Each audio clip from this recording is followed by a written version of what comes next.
Hello students, welcome to our online classes.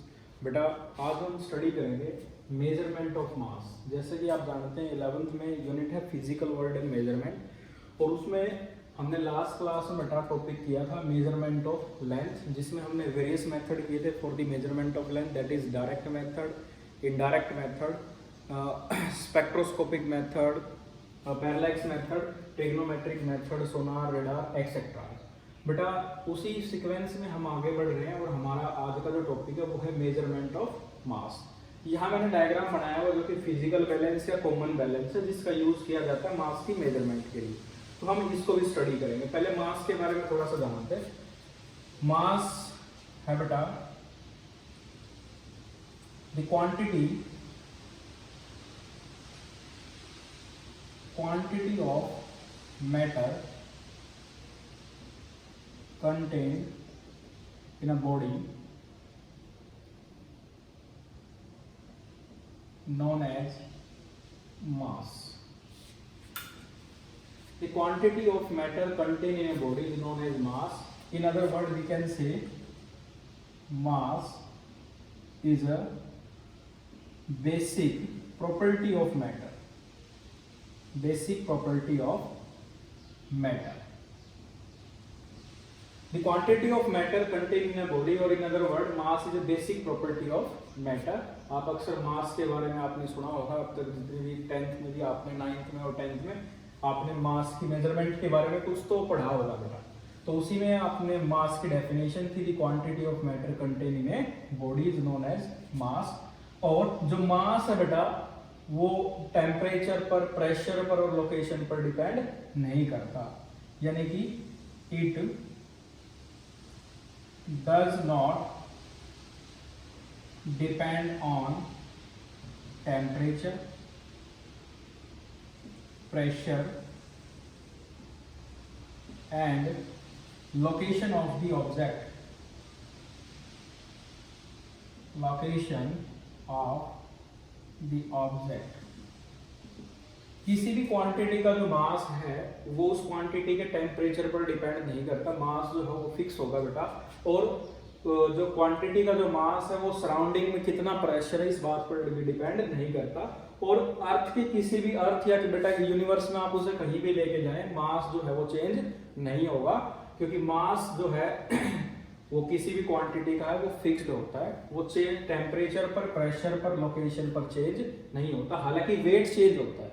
अगर आप उसे अर्थ के नॉर्थ पोल पर रखते हैं, साउथ पोल पर रखते हैं, तो किसी भी ऑब्जेक्ट के मास में कोई चेंज नहीं आएगा बेटा, but weight of the quantity changes. तो वेट क्या होता है बेटा? वेट, अगर आपको किसी भी क्वांटिटी का वेट निकालना है, weight of a physical quantity is equal to mass and its acceleration due to gravity. Acceleration due to gravity. तो किसी भी क्वांटिटी का वेट कैलकुलेट करेंगे तो mass into acceleration due to gravity से उसे मल्टीप्लाई करेंगे तो वेट होगा। If we move one location to another location in universe as well as on earth, तो एक्सेलरेशन ड्यू टू ग्रेविटी जो है वो चेंज होती है बेटा। So weight of a quantity changes with location, whereas mass of a quantity never changes with location. Clear है बेटा? तो मास, जैसे कि आपको पता लगा, मास एक फंडामेंटल फिजिकल क्वांटिटी है जो कि फिक्स्ड है, टेम्परेचर, प्रेशर और लोकेशन पर डिपेंड नहीं करती। अब बेटा इसकी यूनिट ऑफ मास, मास एक फंडामेंटल फिजिकल क्वांटिटी है जिसकी यूनिट हम लेते हैं किलोग्राम में, एसआई सिस्टम में, और सीजीएस सिस्टम में ग्राम यूज की जाती है बेटा, और एफपीएस सिस्टम में पाउंड यूज करते हैं। और इसका जो डायमेंशन फार्मूला होगा वो होगा m1। ये डायमेंशन फार्मूला होगा मास का। ये फंडामेंटल प्रॉपर्टी है बेटा। अब ये किलोग्राम है क्या? 1 किलोग्राम एक स्टैंडर्ड यूनिट है। जब भी हमें मास को एक्सप्रेस करना होता है हम उसे किलोग्राम में बात करते हैं कि 1 kg, 2 kg, 5 kg और मोर kg। अब बेटा ये किलोग्राम क्या है तो मैं आपको बता रहा हूं। 1 kilogram is defined as the mass of the international international prototype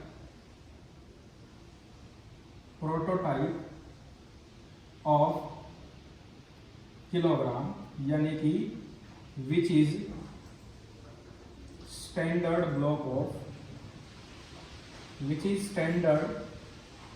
block of platinum and iridium alloy,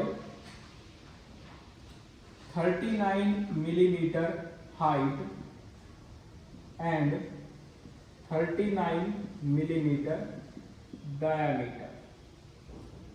39 millimetre उस प्रोटोटाइप की हाइट है और 39 मिलीमीटर डायमीटर है। Preserved in the international bureau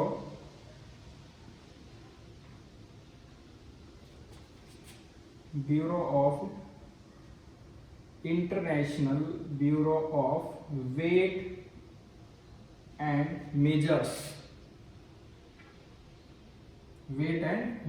जिसे हम BIPM बोलते हैं बेटा। और ये है एक्ट साव्स और ये जगह है इन पेरिस में बेटा, Paris France.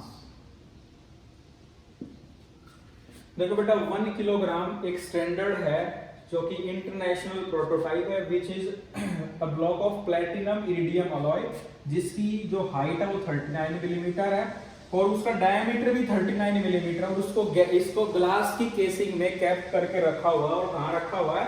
International bureau of weight and measures. और ये कहाँ है? सर्व एक जगह है बेटा पेरिस में, जो कि फ्रांस के अंदर, फ्रांस कंट्री में एक जगह है, वहां पर उसे रखा हुआ है।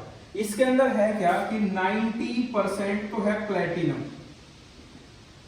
और 10% है इरिडियम। ये प्लैटिनम और इरिडियम का अलॉय है बेटा।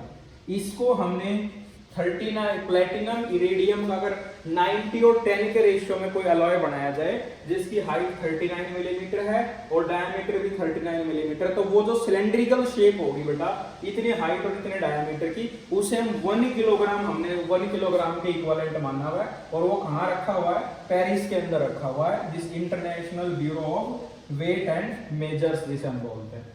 अब बेटा ये अपने अगर इसे अलग अलग कंट्री में भी, यानी कि प्लैटिनम इरिडियम के स्टैंडर्ड मानकर अलग अलग कंट्री में भी उसे भेजा गया, तो अपने इंडिया में कहाँ है? In India this is available at the national physical location,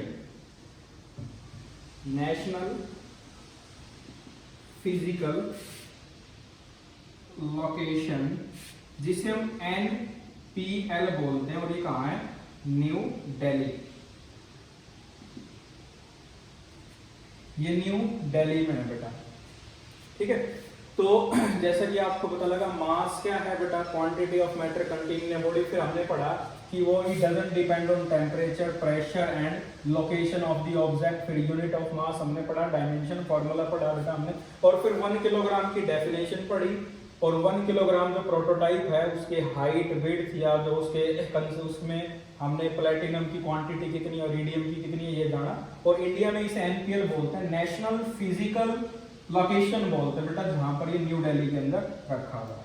अब बेटा अब बात की जाए मास की, तो मास हम कितना कम या कितना ज्यादा मेजर कर सकते हैं, यानी कि मास ऑफ ए क्वांटिटी, जो कम से कम मास है वो हम कैसे मेजर करते हैं, और बहुत ज्यादा यानी कि यूनिवर्स का, स्टार्स का, प्लैनेट्स का मास कैसे मेजर किया जाता है। तो उसमें आगे चलने से पहले हम बात करते हैं पहले स्मॉलेस्ट यानी कि एटॉमिक पार्टिकल्स की।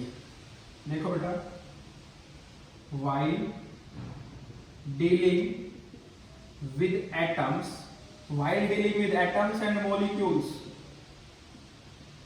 molecules, kilogram is an inconvenient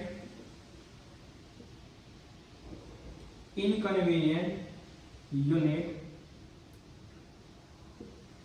In this,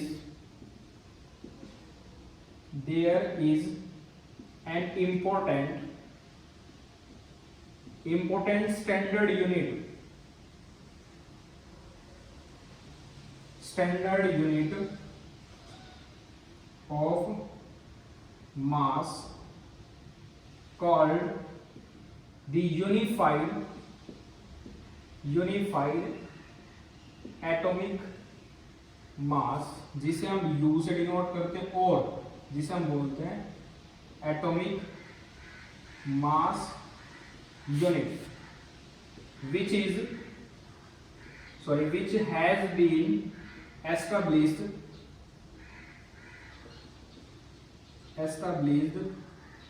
for expressing the mass of atom or subatomic particles.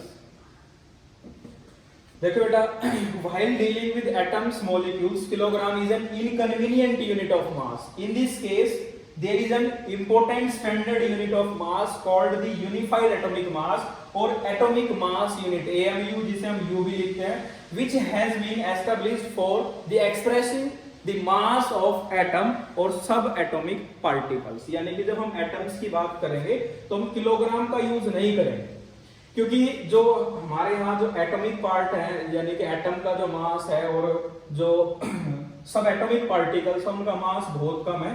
तो अगर आप उन्हें किलोग्राम में लिखेंगे तो वो कुछ इस तरह लिखा जाएगा, जैसे कि हम लिखेंगे 0.00000, ऐसे हम शायद 29 जीरो लिखने के बाद फिर 1 लिखा जाएगा 28 या 29 जीरो के बाद, जिसे इस तरह से एक्सप्रेस नहीं करेंगे, उसे हम 10 पावर में एक्सप्रेस करते हैं, 10 पावर 30 या 10 पावर -27 जो भी है। क्योंकि अगर इसे ऐसे लिखेंगे शायद मेरा हाथ दर्द करने लग जाएगा और आपका भी हाथ दर्द करेगा, और ये रिलायबल भी नहीं होगा ये मेथड ऐसे इसको एक्सप्रेस करने के लिए। इसलिए हम पावर में उसे एक्सप्रेस करते हैं अगर मास बहुत ज्यादा है, जैसे कि यूनिवर्स का जो मास है 10 पावर 55 है, और अगर हम इसे ऐसे सिंपल करके लिखेंगे तो 1 लिखकर आई थिंक हमें 54 टाइम्स 0, 54 बार 0 लिखना पड़ेगा ऐसे, जो कि रिलायबल नहीं होगा। इसलिए हम उसे 10 पावर में एक्सप्रेस करते हैं, यानी कि जब मास बहुत ज्यादा कम है या बहुत ज्यादा है तो उसे हम 10 पावर में एक्सप्रेस करते हैं। ऐसा आपने पहले भी फिजिक्स में स्टडी किया। तो बेटा ये यूनिफाइड एटॉमिक मास और एटॉमिक मास यूनिट है क्या, ये हम स्टडी करेंगे बेटा पहले। तो उससे पहले जैसे बेटा मैंने आपको मास की डेफिनेशन बताई, मास के फैक्टर्स बताए जिन पर वो डिपेंड नहीं कर रहा है, और 1 किलोग्राम भी आपको डिफाइन किया, और फिर हमने पढ़ा जब एटम का मास हम मेजर करेंगे तो किलोग्राम इनकन्वीनियंट सिस्टम है, इनकन्वीनियंट यूनिट है, तो उसके लिए एक अलग यूनिट बनाई गई जिसे हम यूनिफाइड एटॉमिक मास यूनिट या AMU बोलते हैं। तो अब हम वही पढ़ेंगे कि AMU है क्या, what do you mean by 1 AMU और U। तो इसमें आगे चलते हैं बेटा, atomic mass unit 1 AMU, 1 AMU है क्या, इसे इसका पूरा नाम है atomic mass unit, atomic mass unit. ये 1 AMU होता है बेटा 1/12 mass of an atom of carbon 12 isotope. Carbon का जो एक एटम है 12 आइसोटोप, 11 12 13 14 ऐसे आपने पढ़ेंगे। आइसोटोप है 6 जो है फिक्स होता है बेटा, आइसोटोप्स है तो एटॉमिक नंबर है, और यहाँ एटॉमिक मास है जो कि चेंज करता है। तो कार्बन 12 जो आइसोटोप है कार्बन का, उसका 1/12 मास हमारा 1 AMU है। अब हम ये कैसे कैलकुलेट करेंगे बेटा, यानी कि आप अगर कार्बन 1 AMU को किलोग्राम में एक्सप्रेस करना चाहते हैं तो उसे कैसे एक्सप्रेस कर पाएंगे, यानी कि 1 AMU is equal to how much kg, ये हमारा टास्क है बेटा।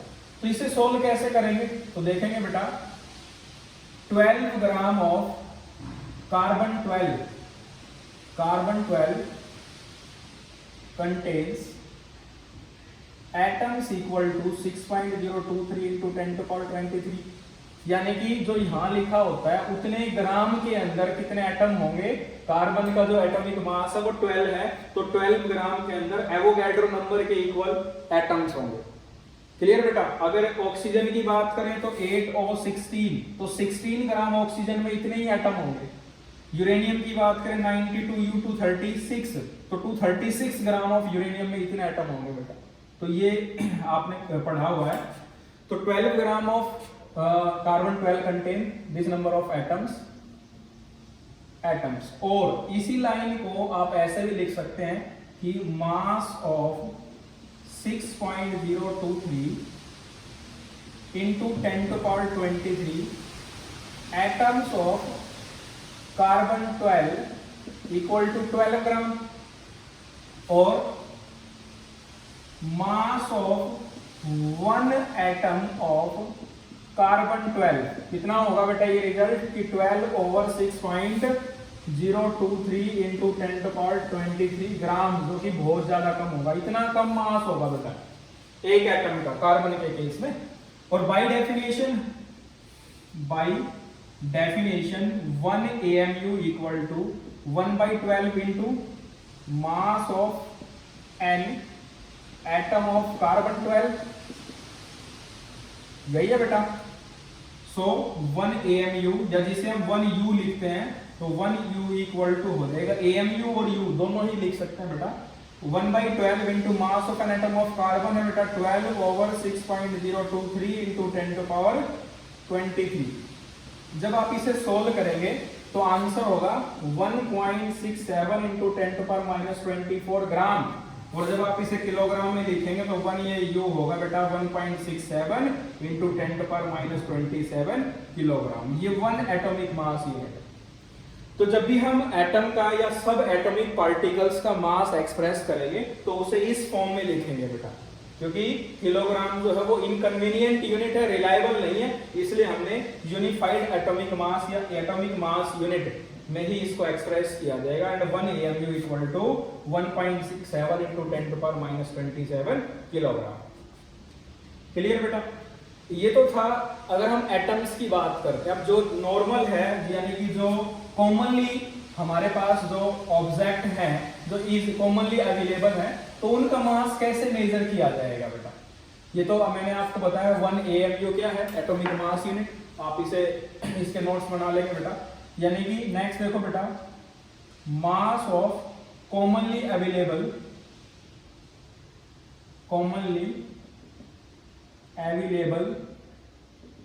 Object can be determined by a common balance or physical balance। ठीक है, like one is used in a grocery shop। किसी भी ग्रोसरी शॉप अगर आप गए तो वहां पर कॉमन बैलेंस या फिजिकल बैलेंस मिलेगा। और आजकल जो बैलेंस मिलता है वो डिजिटल है, जिसमें आप डायरेक्ट अपन क्वांटिटी रखते हैं और वैल्यू आपके पास आ जाती है। लेकिन पहले हम फिजिकल बैलेंस और कॉमन बैलेंस का यूज करते हैं, जो क्वांटिटी जिसे हम मेजर करते थे बेटा। तो ये है कॉमन बैलेंस या फिजिकल बैलेंस। इसमें आप देख लीजिए, इसका तो पहले अभी हम कंस्ट्रक्शन कर पढ़ते हैं इसकी। ये है बीम और ये स्ट्रिप है यहाँ दोनों, और यहाँ 2 पेन लगे हुए हैं बेटा, और ये पॉइंटर है, ये पिलर है हमारा, और ये प्लम्ब लाइन है। ठीक है, और ये एडजस्टिंग नॉब है, यानी कि इस एडजस्टिंग नॉब से होगा कि ये जो पिलर है ये वुडन ब्लॉक है बेटा, जो आपको ये दिखाई दे रहा है ये वुडन ब्लॉक है, और इसी वुडन टेबल या वुडन ब्लॉक पर ये पेन रखे रहेंगे स्टार्टिंग में। और जैसे आप इस नॉब को टर्न करेंगे आप जाएंगे, आप देखना पॉइंटर मूव करेगा कुछ समय के लिए, और कुछ समय के बाद यानी कि थोड़े समय बाद ये बिल्कुल सेंटर में आ जाएगा। और ये लेवलिंग स्क्रू है, इस स्क्रू की हेल्प से आप इसे लेवल कर सकते हैं बेटा। और यहाँ ये बैलेंसिंग स्क्रू है, इसे आप टाइट कर सकते हैं। ये जो लेफ्ट साइड वाला पेन है इसमें आप रखते हैं वेट, यानी कि वो क्वांटिटी जो आप मेजर करना चाहते हैं, जिसका आप मास मेजर करना चाहते हैं, उसे हम लेफ्ट पेन में रखेंगे। और राइट पेन में रखे जाएंगे बेटा नॉन स्टैंडर्ड, जिनकी वैल्यू हमें नॉन है, 10 ग्राम 20 50 जो भी आप क्वांटिटी स्टैंडर्ड है वो यहाँ रखेंगे। जैसे आपका ये पॉइंटर लेवल होगा, यानी कि फिजिकल क्वांटिटी यहाँ ज्यादा है तो पॉइंटर थोड़ा उस तरफ शिफ्ट हो जाएगा। हम क्या करेंगे, इस पेन में स्टैंडर्ड वेट बढ़ाएंगे, और जैसे हमारा पॉइंटर बिल्कुल सेंटर में होगा तो हम इस फिजिकल क्वांटिटी को इससे कंपेयर कर लेंगे, यानी कि यहाँ जो मास रखा हुआ वो नॉन स्टैंडर्ड के इक्वल होगा। मेजरमेंट में फिजिकल बैलेंस का काफी इंपॉर्टेंट रोल है, मैंने इसको डायग्राम बना के अच्छे से एक्सप्लेन किया। इसका जो प्रिंसिपल है, फिजिकल बैलेंस और common balance is work on the principle of when a beam is in equilibrium, ये इक्विलिब्रियम का कॉन्सेप्ट आप 5th यूनिट रोटेशनल मोशन में पढ़ेंगे। व्हेन ए बीम, जैसे ये जो बीम है बेटा, इज इन इक्विलिब्रियम, यानी कि इक्विलिब्रियम होगा, दोनों साइड से वो बैलेंस होगा, इक्विलिब्रियम आ जाएगा। Then the sum, algebraic sum of moments of all the forces, यानी कि अपवर्ड, डाउनवर्ड, लेफ्ट और राइट का टोटल जो फोर्स होगा वो अबाउट फिक्स पॉइंट क्या होगा, 0 होगा, जब ये बीम क्या हो, इक्विलिब्रियम में हो। तो ये इसका प्रिंसिपल है जिस पर वो काम कर रहा है, और मैंने आपको कंस्ट्रक्शन भी बताया। तो कॉमनली अवेलेबल ऑब्जेक्ट का मास हम कॉमन बैलेंस या फिजिकल बैलेंस से मेजर करते हैं। अब नेक्स्ट है बेटा, large mass in the universe like planets, stars, satellite, etc. can be measured by using Newton law of gravitation. Newton law of gravitation. जैसे कि आपने लेंथ की मेजरमेंट में ही पढ़ा था कि इनडायरेक्ट मेथड से, जहां हम डायरेक्ट मेथड यूज नहीं कर सकते वहां हम इनडायरेक्ट मेथड यूज करते हैं, और इनडायरेक्ट मेथड किसी ना किसी फॉर्मूले में या कुछ ना कुछ कैलकुलेशन की वैल्यूज हम रख के मेजरमेंट करते हैं। तो यहाँ भी ऐसा ही होगा बेटा, न्यूटन लॉ ऑफ ग्रेविटेशन का हम यूज करेंगे for the measurement of very large masses in the universe like planet, stars, satellite etcetera. ठीक है बेटा, तो ये मेजर कर लिया जाएगा, लार्ज मास का जो है वो मेजर कर लेंगे। नेक्स्ट है for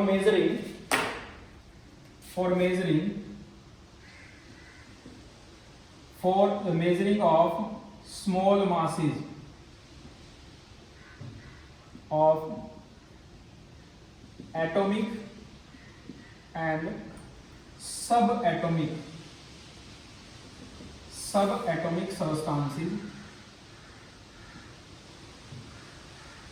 we make use of mass spectroscope या मास स्पेक्ट्रोग्राफ। अभी हमने पढ़ा था बेटा कि किलोग्राम जो है वो इनकन्वीनियंट है, तो एटॉमिक मास यूनिट का यूज करेंगे, और हमने पढ़ा था कि 1 AMU जो है वो था 1.67 × 10⁻27 kilogram.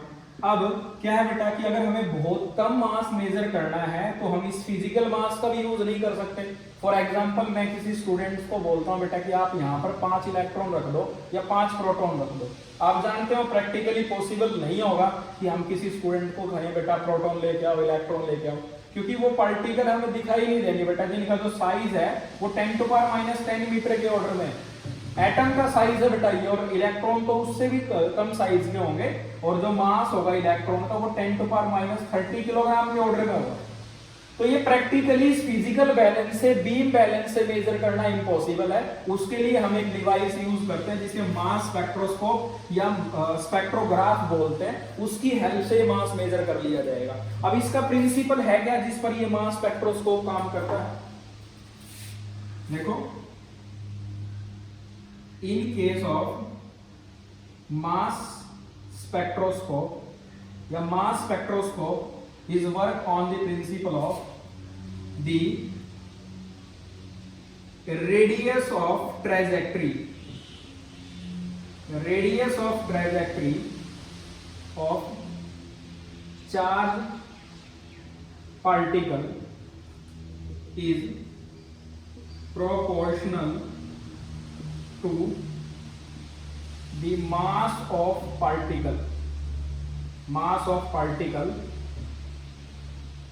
moving in electric and magnetic field। देखो बेटा, ये जो मास स्पेक्ट्रोस्कोप है ये वर्क करता है कि अगर कोई चार्ज पार्टिकल इलेक्ट्रिक फील्ड में या मैग्नेटिक फील्ड में मूव करता है या दोनों के कंबाइंड एक्शन में मूव करता है तो उसकी ट्रेजेक्टरी होता है पाथ या उसका रास्ता, जैसे वो पार्टिकल चलता है तो वो जो ट्रेजेक्टरी है वो प्रोपोर्शनल होती है मास ऑफ चार्ज पार्टिकल से। उसकी ट्रेजेक्टरी से हम मास का आइडिया लगा सकते हैं, ऐसा हम मास स्पेक्ट्रोस्कोप में पढ़ेंगे।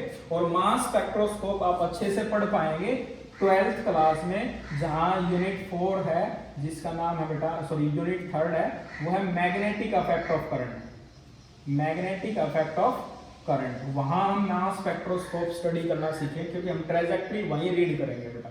तो ये था कि मास अगर बहुत ज्यादा है तो हम कैसे मेजर करेंगे। कॉमनली अवेलेबल ऑब्जेक्ट है तो फिजिकल बैलेंस, अगर मास बहुत ज्यादा है, बहुत आपको हैवी मास मेजर करना है तो उसके लिए हम यूज करते हैं न्यूटन लॉ ऑफ ग्रेविटेशन। और मास अगर बहुत कम है, यानी कि एटम और सब एटॉमिक पार्टिकल्स का मास है, तो मास स्पेक्ट्रोस्कोप यूज किया जाता है।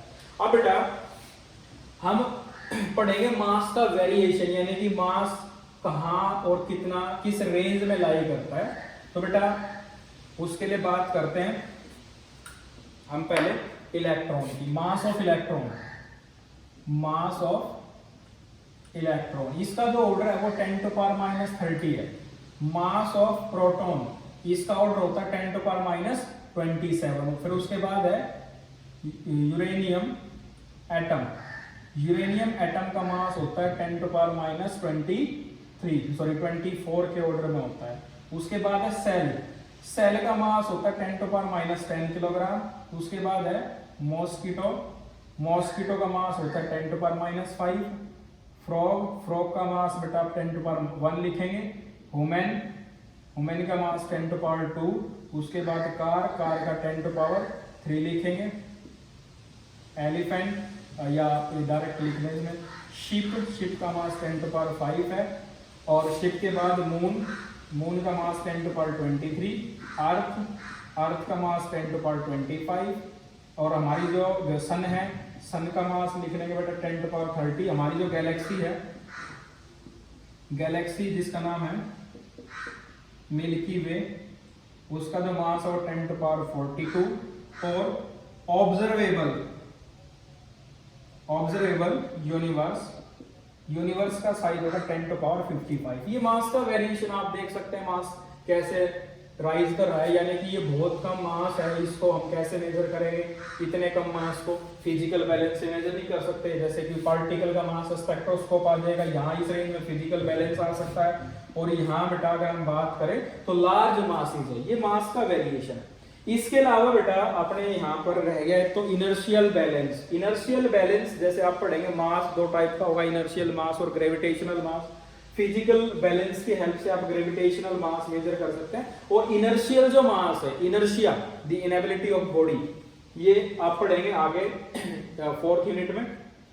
वैसे इनर्शियल बैलेंस एक डिवाइस होता है जो वाइब्रेशन पर काम करता है, जो time square of time period of vibration is directly proportional to mass. ये इनर्शियल बैलेंस का होगा। अगर आपकी बुक में इनर्शियल बैलेंस है तो आप उसे स्टडी कर लेंगे। एक पेन अटैच होता है टेबल के साथ, उसमें हम वेट रखते हैं और उससे वाइब्रेशन प्रोड्यूस होती है। उस वाइब्रेशन को हम स्टॉप वॉच की हेल्प से मेजर कर लेंगे बेटा। और जो time period of vibration, square of time period of vibration is directly proportional to mass. पहले हम एक सिलेंडर रखेंगे जिसका मास मेजर करेंगे, T1 होगा, फिर T2 is directly proportional to M2। इन दोनों को कंपेयर करके टाइम पीरियड हम मेजर कर लेंगे, इन दोनों से कंपेयर करके आप इनर्शियल मास मेजर कर सकते हैं। उसके बाद आता है बेटा weight. Weight of a physical quantity can be measured by using spring balance. जैसे आप फिजिकल बैलेंस है, ऐसे वेट की मेजरमेंट के लिए हम स्प्रिंग बैलेंस का यूज करते हैं। वो भी काफी सिंपल मेथड है, वो आप बुक से स्टडी करेंगे तो समझ आ जाएगा बेटा आपको। मेन था फिजिकल बैलेंस, ये आपको अच्छे से स्टडी करना है। और मैंने आपको मास की बेसिक नॉलेज दी बेटा, और कौन कौन से फैक्टर्स है जिससे मास अफेक्ट होता है, और बहुत कम मास, बहुत ज्यादा मास, और जो जो अवेलेबल आइटम्स हैं उनके मास हम कैसे मेजर करते हैं। तो आज के लेक्चर में हमने सीखा। नेक्स्ट लेक्चर में हम पढ़ेंगे बेटा मेजरमेंट ऑफ टाइम। तो मिलते हैं बेटा नेक्स्ट लेक्चर में। Thanks for watching.